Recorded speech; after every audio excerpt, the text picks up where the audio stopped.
في البداية تعمل لايك وتشترك في القناة وتفعل زر الجرس عشان يوصلك مننا كل جديد وحصري، وتصلي على النبي وتقول عليه الصلاة والسلام.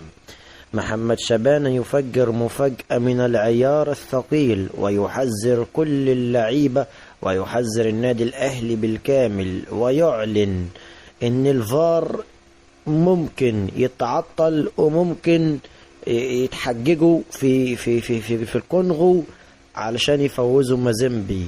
محمد شبانة قال أنا خايف من طاقم التحكيم، خايف على النادي الأهلي لا يقولوا إن الفار تعطل ويحصل أي مشاكل في المباراة ويخسر النادي الأهلي.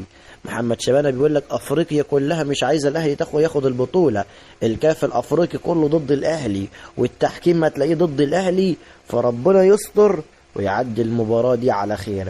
وكمان بيوصل رسالة لكل اللعيبة الأهلاوية، عايزينكم رجالة مش هنتقبل أي خسارة، كفاية خسارة الزمالك أو خسارة الأهلي من الزمالك، الجمهور منتظر الفوز ولا بديل من الفوز، وإن شاء الله بعون الله النادي الأهلي يقدر يكتسح مازيمبي على أرضه ويقدر يعود إلى الأراضي المصرية بنتيجة إيجابية علشان يقدر إن شاء الله يلعب المباراة اللي هتكون في القاهرة وهو مرتاح نفسيا وبدنيا، ويقدر إن شاء الله أنه يفوز على مازيمبي ويوصل للمباراة النهائية.